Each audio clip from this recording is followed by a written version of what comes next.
so that our students can go ahead and keep their data organized in one place. So we know that in the classroom, last year, students used to have their own data, like a physical data binder that we would give them.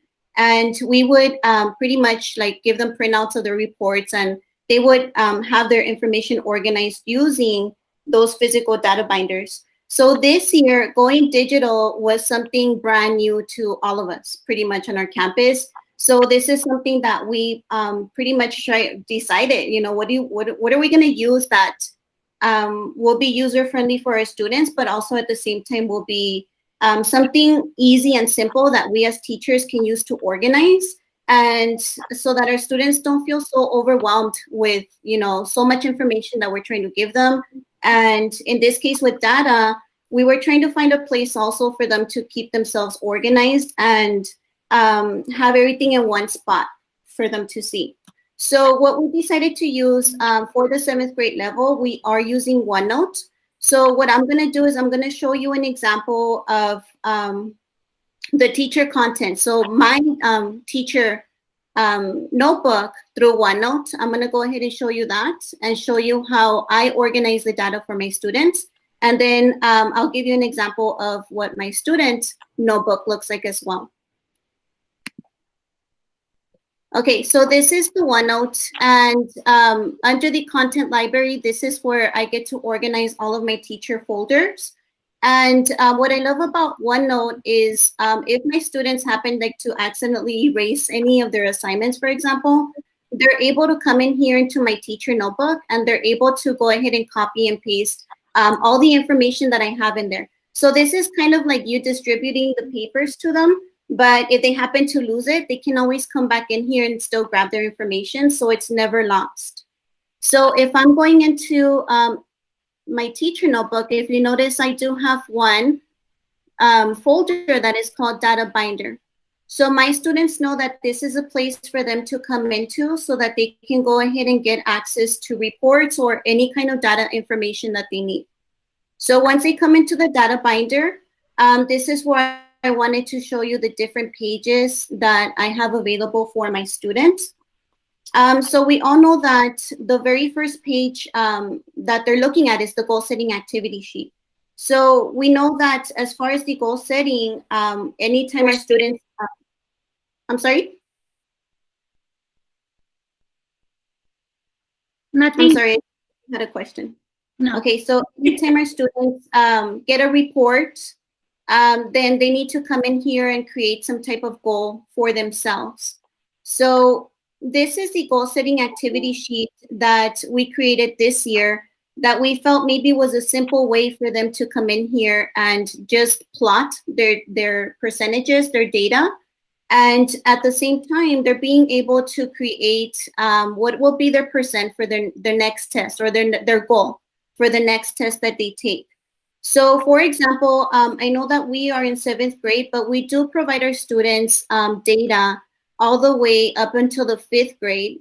If we would have had 6th grade, they would have had 6th grade start data too. But if you can see, we did give them the 6th grade cumulative CAs.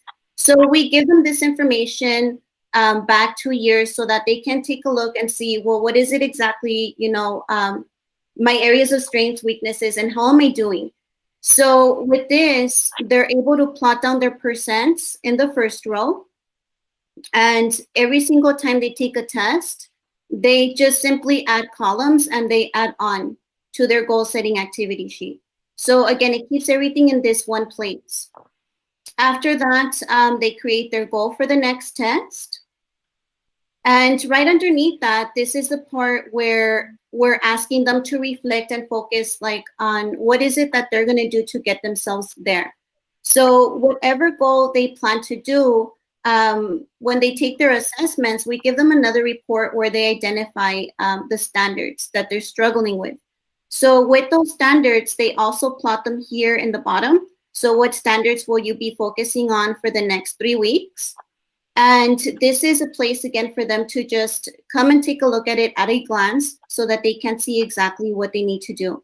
So and I can show you a quick way to do that so that it's not you doing the work, It's the student doing the work, because that's what they need to do. They need to take control of it. So I'll show you how we do that, so that they go in, they do their data, they look at it, they plot, and you're not having to do all of that. Yes, and that's a good point to bring up, because yes, it's a student that is filling out this form. Of course, the teacher is guiding, but the student is filling this out. So in a little bit, you notice that we do have some resources available that students can use to practice the standards, and this is what Amy's going to go over with you. But this is just to give you an idea of what the goal-setting activity sheet looks like that we provide for our students. And then, of course, we do recordings, teacher recordings that help guide them also, how to add columns. And I did a recording also, how to fill out your goal-setting activity sheet. So all of this is here in one place for our students. Yes. The next thing I wanted to show you is we also give them the 7th grade STAR expectations. So every time they take a test, we always come back in here and we compare it, so that this way they know, you know, what are the expectations now that I'm in 7th grade that I need to have for me to get to the area that I want to be in. So this gives them an idea of the percentage that they need to meet, along with the number of questions that they need to have correct in order for them to fall under this category. We also give them the STAR conversion table.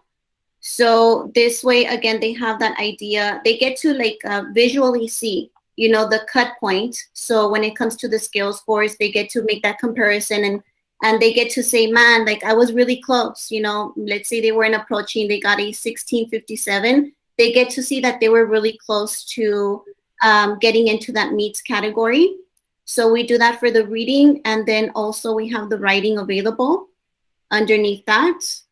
And we also give them the conversion table for the common assessment. So our students have access to all of this, and we guide them and we teach them how to read them.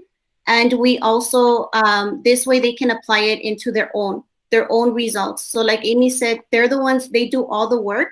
The only thing we do is we guide them and we teach them how to use these resources that we have. This is powerful too, because a lot of kids will end up, say, with a 54. And then they get to see, oh my gosh, like I'm right there. I'm right there, Ms. Navarrete. Yes, you are, and one more question. You got this. Because I try to emphasize growth for them, realistic growth, and I applaud them for that growth, even if it's just 1 point or 1%. And then they get that confidence and strive for more. Right. So growth is really what we aim for, yes. Yeah. Okay, the next thing that I wanted to show you is the TEAC explanation. And let me show you this one here. So pretty much, as we're going through our units, we also give them an explanation of what those standards look like. So even though we tell our students, identify the standards that you need to work on, what is your areas of weakness? So if they say 7.5, for example, or 7.5F, we as teachers, we know what these standards are, but our students need to know what these standards mean as well. So we give them this chart here so that they're able to identify the standard and what it means and the skills that they need to know for that standard. And alongside that, right underneath, we also give them some question stems that have been questioned before in the STAR. So we have question stems that breaks it down for them by component. But we also use this within our instruction. So anytime we're asking our students to apply questioning, come up with questions that, with a text that we're reading, for example, they have these question stems available to them that they can use. And these are coming straight from the STAR, the previous STAR tests that have been tested before. So we provide them with all this information. We get them exposed to it so that this way, when they do see it on the test, they're not caught off guard with the wording. So this is something that, again, we use consistently, even us as teachers, with the questions that we pull out and we question as far as the text, we pull them out from here. And again, it's just to give them that exposure with the verbiage. So this is another thing we give them, and they become familiar with as well, so that they can know what their standards mean. Okay. So any questions so far? No, I don't see any Okay. questions. Yeah. So the next thing that I give them, I know I mentioned to you that I do start off with the fifth grade STAR standards. We both do. And this is just to give you an example of a report that I give my students. So this one here, this is their fifth grade STAR. And this is what I give them. So the only thing I include here is their ID number. So they come in here, they take a look at the standards, and they're able to identify which ones was I able to do well on, and which ones do I still need to work on. So that goal setting activity sheet, this is where they're able to grab this information from, and they're able to plug in those skills that they need to work on. So it is broken down by standard. And then again, that standard explanation sheet also, that's where they can go back and look to see exactly what that standard represents. So this is an example of that. This is an example of an at-a-glance report that my students have as well. So here's that teacher recording for the TEAC focus station. So this is where I explain to them how to utilize all of this data and all of this information to be able to identify, first of all, what standards they need to work on. And second of all, what resources am I going to use to practice those standards? And that's what Amy is going to cover with you guys as far as the resources. So with this at a glance form, they're able to come in and see, how did they do in fifth grade? How was that compared to the sixth grade baseline that they took this year? I also have TELPAS in here. In the beginning of this school year, Amy and I did a study sync assessment in the beginning of year. So this also gave them those results. And then here, it'll give you the results for the testings that they've done to include iStation. So if you've noticed, what I did here with the color coding, I decided to go ahead and color code growth instead of the color coding that the system gave me with needs, masters, and approaches. So for example, here we were able to see as a class like how much growth we had this previous time that they took iStation. So again, like Amy mentioned, we love to acknowledge growth. So this is, again, one of the reports that I use to help us do just that. So this is the at a glance. And at the same time, I also give them the tier movement. So we have September here, and then right down here. Oh, this one doesn't have it. So I gave them September, how we did, and this is for all of my classes. We have September, November, and then December. But I do, since we just took the December, I need to include that one in here. My November, I guess it got erased. It was in here. But just to give you an idea of all the different reports that I give my students, so that this way, as a class, we have our celebrations, but they're also able to see themselves where they stand with this. Another thing I wanted to show you is the iStation tier goals. So again, this is all in the teacher folder. So our students, they know that they come in here, and this is where they get their results.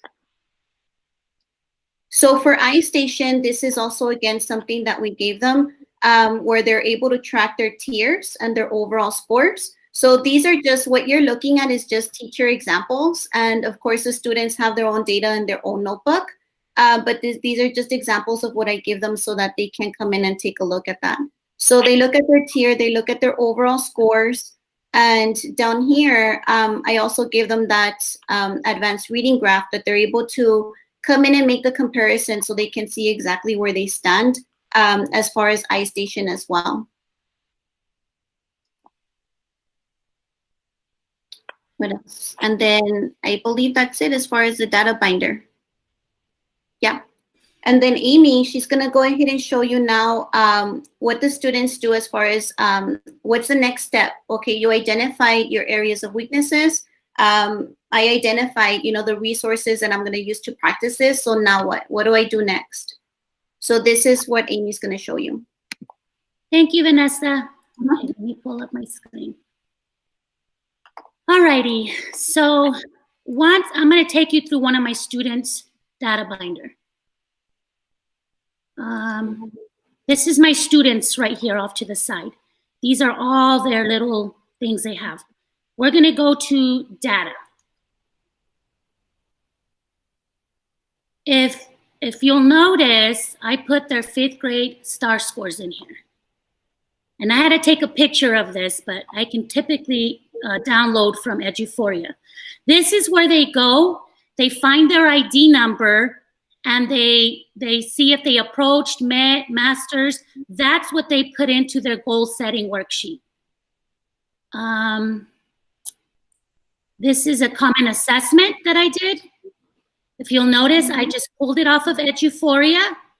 They have the TEKs. These are the TEKs that were tested.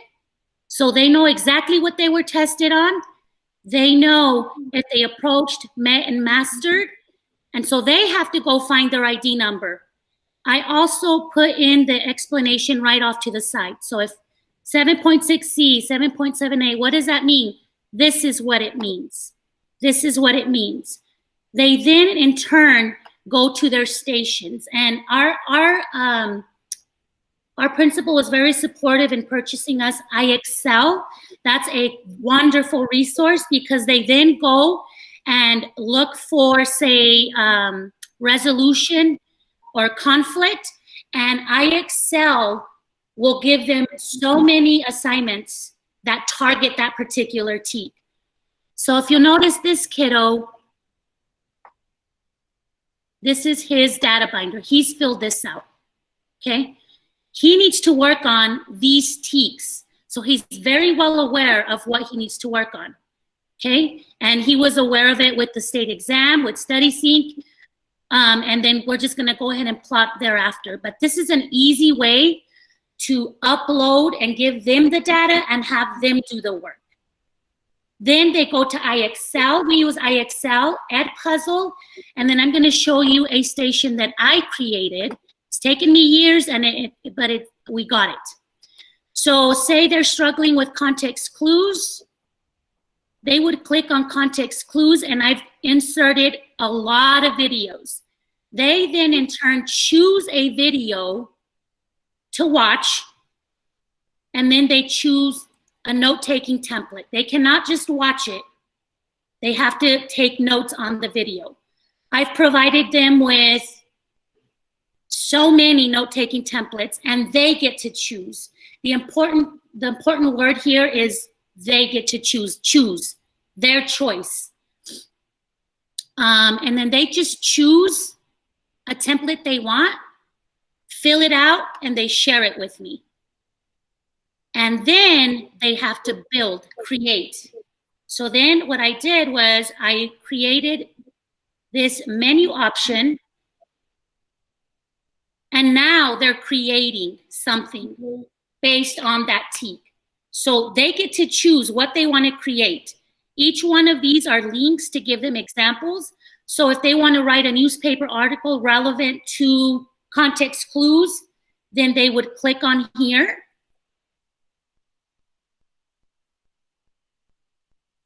And they get to choose any template they want, but that template needs to target the context clues, the TEK that they're working on.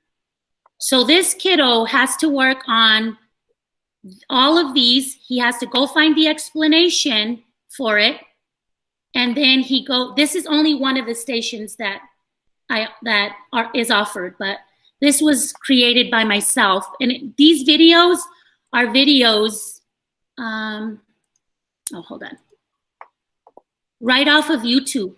So it took me forever to put them together, but each one of these targets a particular TEK. They watch the video and they take notes, and then they create. And then if they take a test and they're still not doing well, guess what?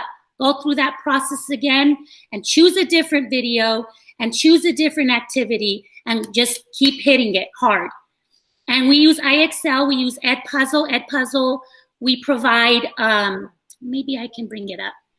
We provide an extensive list of assignments, and we don't choose the assignment for them. They have to go look at their TEKs, and then they go and find an assignment for themselves. I think Edpuzzle and iExcel would be like educational galaxy for elementary. So do I have any questions, Vanessa, so far? Yes, you do have a couple of questions in the chat for both of you. Okay. So far, oh, sorry. No, go ahead, Ms. O'Connor. That's perfect. Okay, so Ms. Puente, she asked, I wonder, when does all this happen? It's station work. So I do a quick teach. We go through our bell work. We go through our word study for the day. Then we go through our read aloud, if we do read aloud. And then we do our shared reading, which is where I do my teach. I split up you have to split up your teach and today so that you can squeeze in time. And you just tell them, go to stations, and they know exactly what to do. We have Padlet that provides all these links for them. So if I'll pull that up for you, I'll show you what that means. This is Padlet for week 8. This houses our lesson plan. So our students know exactly what they're targeting, what we're doing every week. It's available for them to go back and look at. Oh, did I choose one that we have not filled out? Hold on. It's probably, let's see. Let's do week 4.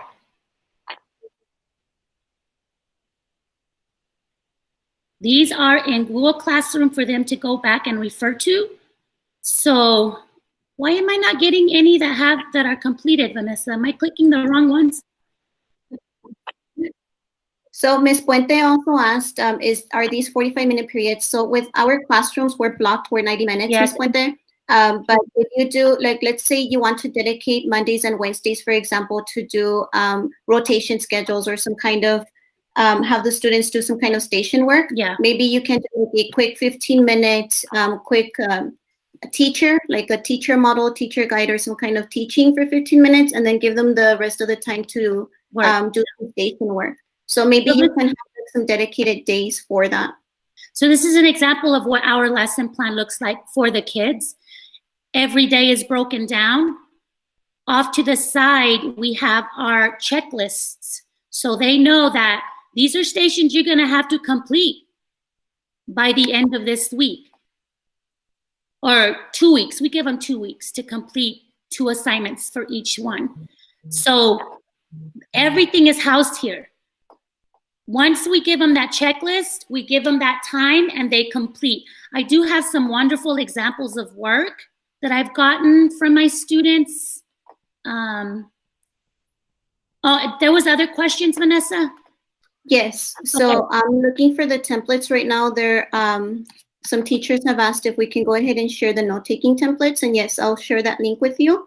And just so that you guys know, pretty much all I did with those templates, in case if you want to add any more, is I looked them up, just templates, note-taking graphic organizers or templates, took an image and then put them on the Google Slides. And so that was just available for the students. And so I did that, and all Amy did was just go in there and make sure to add the text boxes. So we have to make sure that you have to add those text boxes. Yeah, they won't be able to write on it.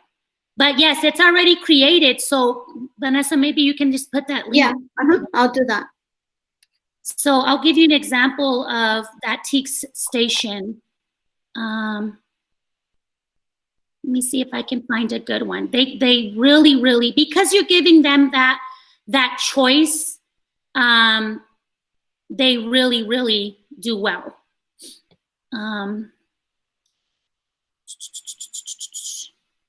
Vanessa, was there another question? How do you differentiate the amount of work for SPED students? You said 2 for each. Yeah, so everybody has that standard, that goal of reaching it, but we do not punish if they don't reach it. I don't use this for grading.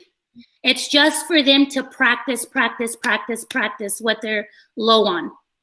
So essentially, it's good for your SPEDs because they're getting that practice on what they need. Yeah. Yeah. But of course, you want them to turn in the work to you, and you check it to make them accountable for doing it. So that is one thing. And then also another question is, how do you do this when you have more than 100 students? Well, that's what I mean, that you have to put it all back on them. You have to find ways to put it all back on them. So if you'll notice, none of the stuff that I'm not telling each student individually, you must go work on this and this and that. I don't do that. We don't do that. We put it right back on them. So that allows, you not to be caught up on you still probably, you can conference with them, and I have. But if you give them this information, their information, here, this is the results, you go plot, now you know what you have to do, then here's the text structure. So she was struggling on text structure, and this is what she created.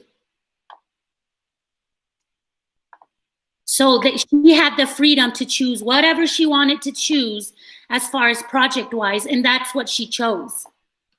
So they really, really go above and beyond. I feel like that the choice gives them that. But if you put it back on them, then you can still go on about your day with your teaching and everything else. It does take a lot of work to put it all together, but our admin, they got us Edpuzzle, they got us iExcel, that all offers targeted instruction. And then most recently we got, what was it, Vanessa? Measuring Up. Measuring Up, that has a targeting system as well. So we're gonna just send all of the assignments to them, and then you decide where you wanna go work at, so to speak. But if you guys don't have those resources in your campus, you do have the curriculum the district just purchased for everybody. So like for us, for example, in ELAR, we have Study Sync. So even like those curriculums, they have certain skill sets that you guys can also just go in there and assign to students. So again, that's just one of the stations that you can create, is to go in there and get practice in that sense. iExcel is not free, but the students can practice at least 10 questions for free before it'll ask them to go ahead and log in for the account that they need. But at least they get some kind of practice for that. Edpuzzle is also free, unless it is free. It is free. I think for teachers we just have something extra, right? But Edpuzzle's free. Or you can also choose to use, what else? I think ReadWorks is another one, right, that we've used. That's that's more for targeted reading. Yeah, for reading. It's not really TEAC targeted, but yeah, you can use that. Yes. Vanessa, do you think you can share, because you're much better at this than me, but this maybe with them, the choice board? Yes, let me grab it. So that's already created. You can just give them their data and say, go figure out what you're gonna create. So you have the videos. Oh, the videos are just from YouTube. I just collected them all in one for each TEAC. So they're all on YouTube. They're YouTube videos. You can just give them, if you start off with 2 or 3 videos. And then the note-taking template is there, and then the choice board is there. And then you can just take them through that station, say, okay, this is what you're gonna do, this is next, and this is next. That creating component is probably the most important piece. So that choice board is important. Any other questions? Let me see. From what I can see here, I think we addressed everything. Okay. Would anybody like me to show you anything, or like how to upload on OneNote? I don't know if you're familiar with OneNote, but OneNote is amazing. So these are all my students.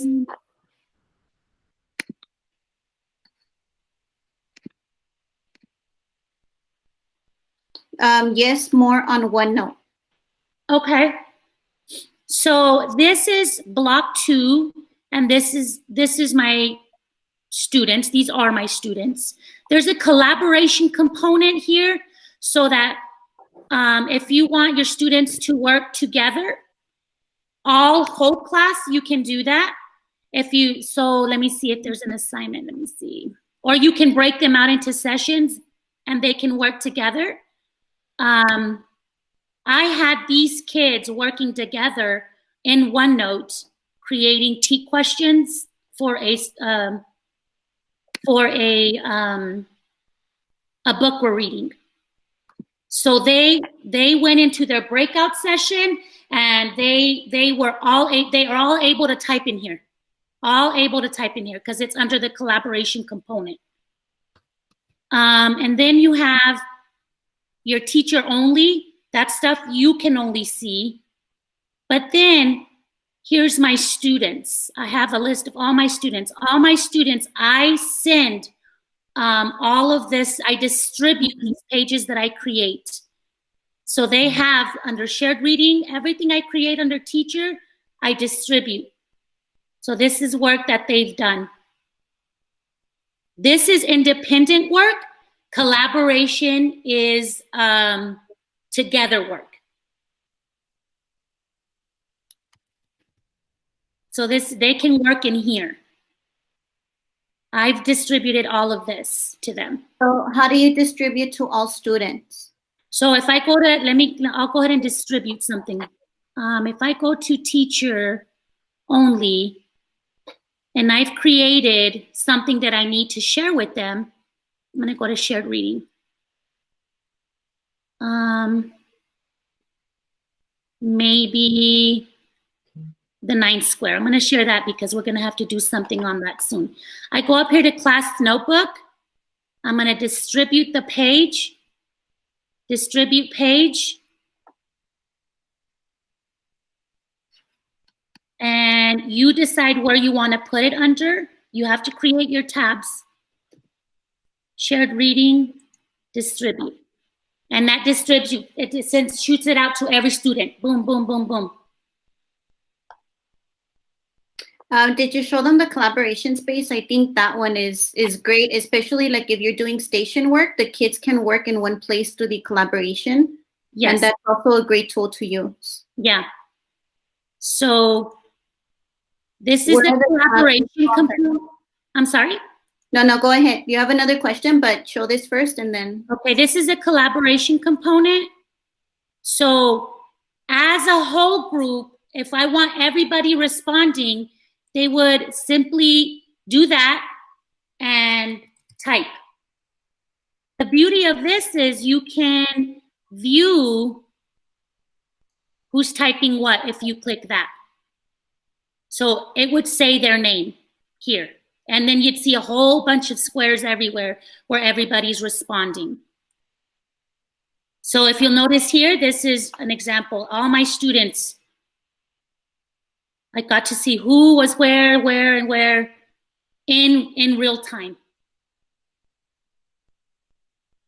Yes, so this part is really neat about OneNote. Yes. Also, where are the tabs created? So you'd have to, when you go to, if you go to your mail, if you click on this waffle and you go to class notebook,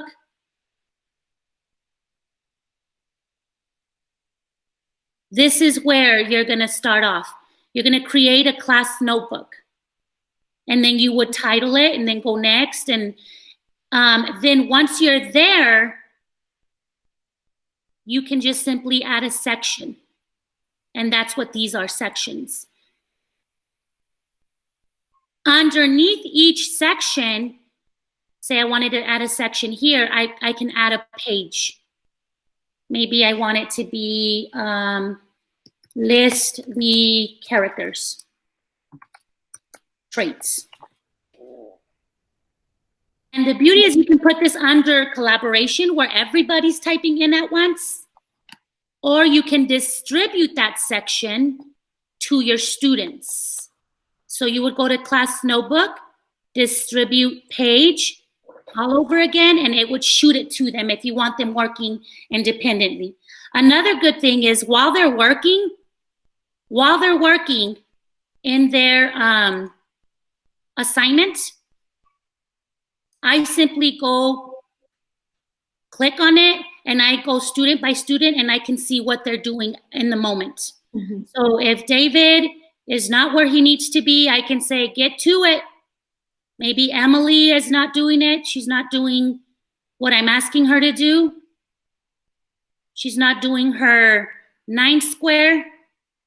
I can say, Emily, why are you not working? Because I can see it as it's happening.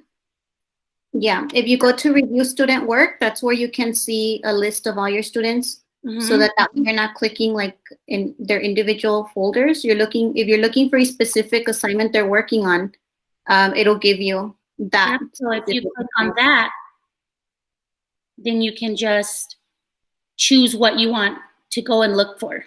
So maybe shared reading next. And so this is independent. Collaboration is working together, the collaboration piece. This is independent. So maybe I want to look at that. And then I can just see what Liam did with that, what Jesus did with that. But as they're working, you can go to their individual binder and check up on them. So the next question is, do the class notebooks take a while to load for students? At times they do. They can be difficult, just like I guess every other platform. But yes, they do. They can get glitchy. They can. Yes. So the only reason why, Ms. Quiñones, is because the students do not have the OneNote app downloaded on their Chromebook. So they use a lot of bandwidth. That's the only downfall with OneNote. It does take a while sometimes for them to load. So usually what I do with my students is in the beginning of the class period, as soon as they come in with me, they know to start opening up their platforms we use because it does take a while for them to load. But as far as distributing assignments, if this is a platform you decide to go with, I do recommend that you do that the day before, because I've done it where sometimes I'll forget to do it and I'm doing it right there. And depending on my internet and how fast it is, sometimes it will distribute right away and sometimes it doesn't. So that's why just taking care of that the day before is always the best way to do that. So another thing that I've given my classes, and not all my classes can handle it at this point, but the ones that can, remember the choice boards I was telling you, or the choice.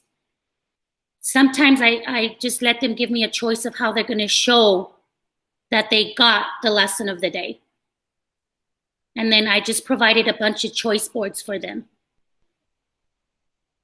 And they get to choose. Well, you know what? I want to do this, Miss Navarrete, today.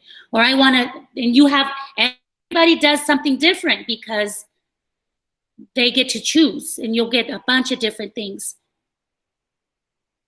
So these are choice boards that I provided for them to make that choice to prove their learning for the lesson for the day. This is separate from the TEAC stations. Any other questions? Okay. Yes. Another one is when they are working in groups, are they also in a breakout together? Yes. I encourage group work. I think it's okay. It's okay. They help one another out and they have that listening, speaking, all that. I don't force it because I have some students that rather work alone. Unless it's something they must work with a group, I allow them that choice. Yes. So within the breakout sessions also, Ms. Quiñones, if that's something that you're interested in doing, I love the breakout sessions that Google Meet has to offer now. And what I do, of course, as a teacher is I'm able to go through each different meet to see what they're working on, if they're collaborating. But at the same time, since they're using OneNote, I can also see their notebook real time, how Amy said, and that's what allows me also to see if they're working on their assignment. Yep. So the way you schedule an assignment is you can't schedule it, say, like Google Classroom. What you would do is build it under your teacher component. So right here, say I've created shared reading Monday, November 16th, test taking strategy. I've created that. Okay. I don't want them to have it yet. So I want to hold off and give it to them Thursday. So Wednesday, I would go ahead and distribute it.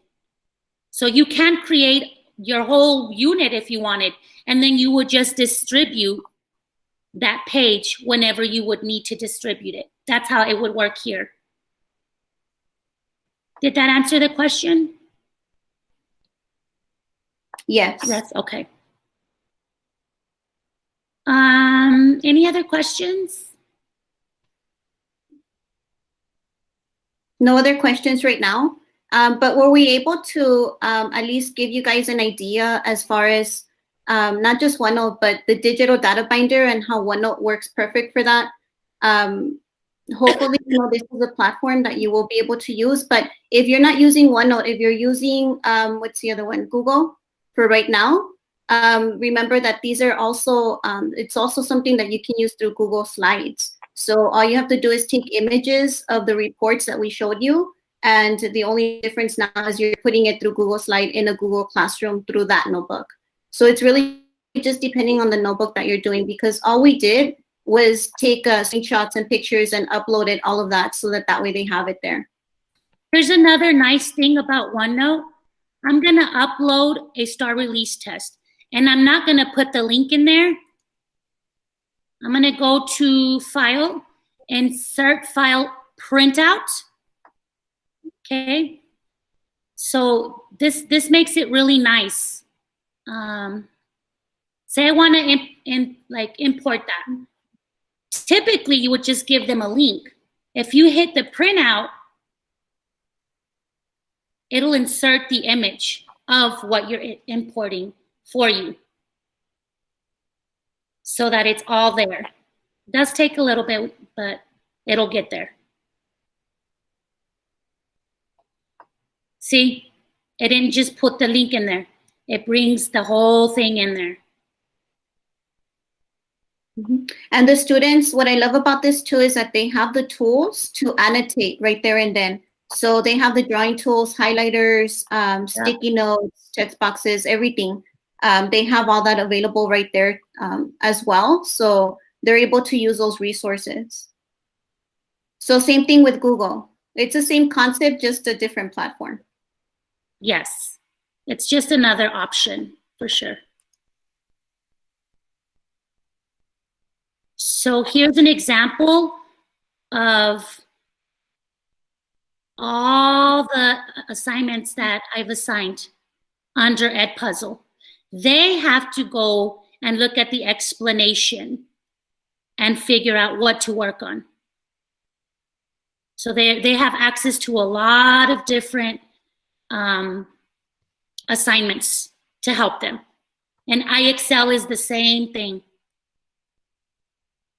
So this is what I meant by Edpuzzle.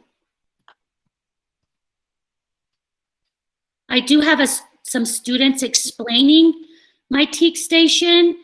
I know we have a little bit of time.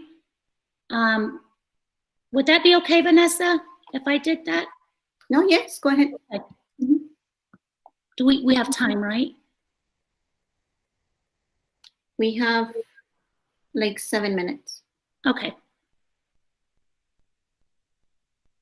This is our wonderful admin here. Mm-hmm.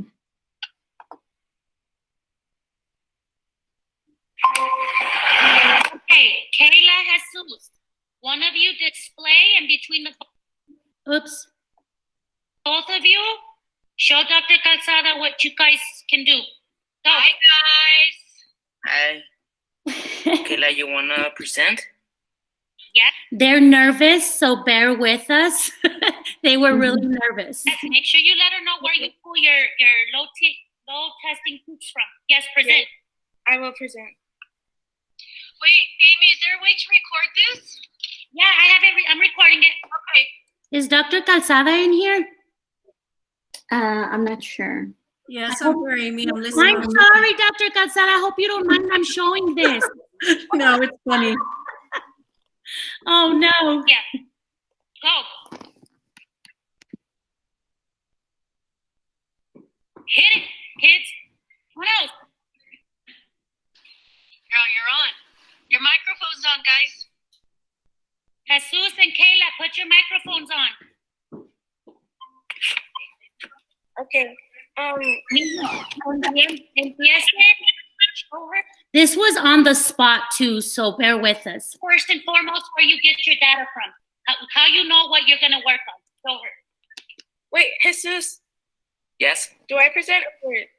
Okay, I'll present and you'll talk. Okay. And these are the conversations that we see when we have breakout rooms too for groups. To get your tics, you have to go to your OneNote. That's in the block 3 that we have. Now you press on your name, then you go to Data Binder, and then you gotta press on the one that says use this one CA NW1 week 9. Okay.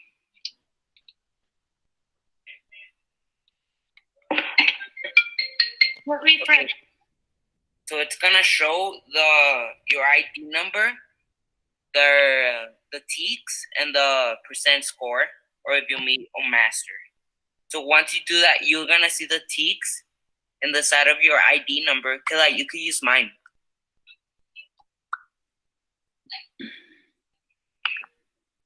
What is this? You could use my ID number too, for an example. Okay. ¿Cuál es el tuyo? 2006632. ¿Cuál es Jesús? What about in your data binder? Que ya no pusiste todo eso ahí. Está más Yeah. fácil. Está más fácil, mijo. Go to You your to the new goal setting. I mean, yeah, you can use that, but look, you already did all the work. Right there. Well, show Dr. Calzada. Why did you put 7.6C, 7.7B, and 7.7C? Because those are the tics I'll be focusing on because I got really low on it. Okay. Now, Go ahead. once you do that, you gotta go to your classroom. Wow, this is awesome. Okay, so it's gonna show it's gonna show tics. For example, 7.7, 7.5F. That's gonna show the inferencing and conclusion. So once you do that, you gotta choose one of those videos. Then once you do that, you gotta go to the one that says your project. That says TICS Project Choice Board. What else do you need to do before that? What is he forgetting, Kayla? He's notes from the- forgetting. We have to write notes about the video we watched. Right. How many templates do you have in there to choose from? Would you say? Like this would be an example.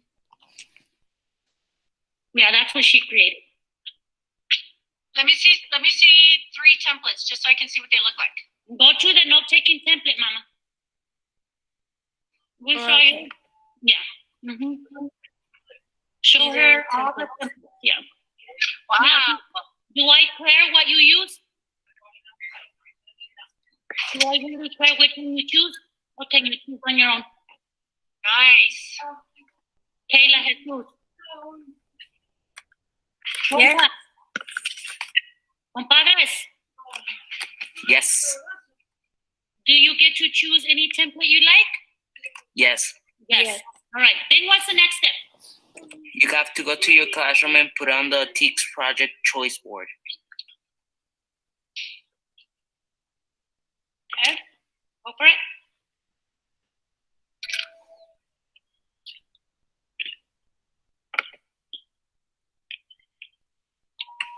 Okay, once you do that, you press on the one that says the words.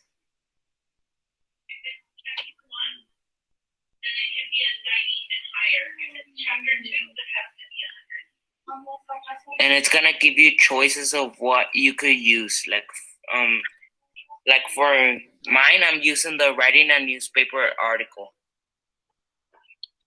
Okay. Then once you pick it, you put in an example newspaper template or one of the ones that you're gonna pick.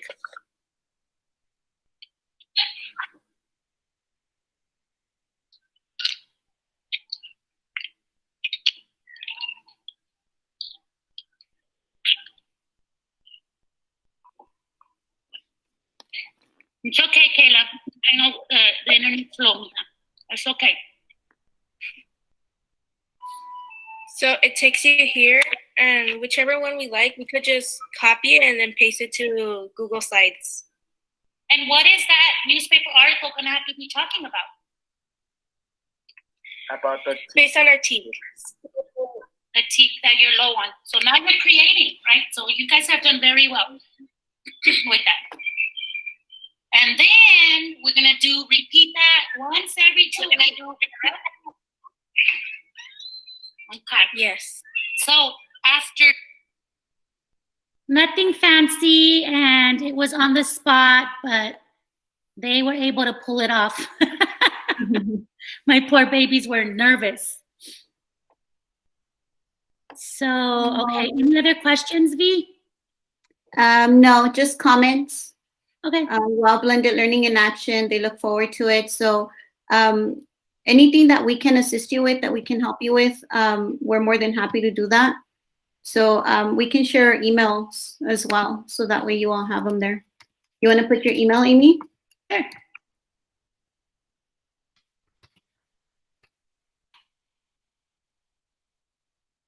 Yes, feel free to contact us at any time if you need help or if you didn't get the link or whatever. So. Oh, wait, there's one question here. How do you differentiate for those students that don't know or that don't do low on TEKS? So the ones that master all the time. They're still going to be low on some TEKS. So yes, maybe they have an 80, that's still room for them to grow. Right. And it's like a roller coaster too. Like they go up and down. So like, for example, I had one student last year that scored a 100% on STAR, but throughout the year, those standards, we were able to see which ones he was dropping or which ones he was improving on. So it's like a roller coaster. They're always going to have those standards that they need to focus on so they don't go backward. Even if it's an 80, you need to work on that. You need to work on that.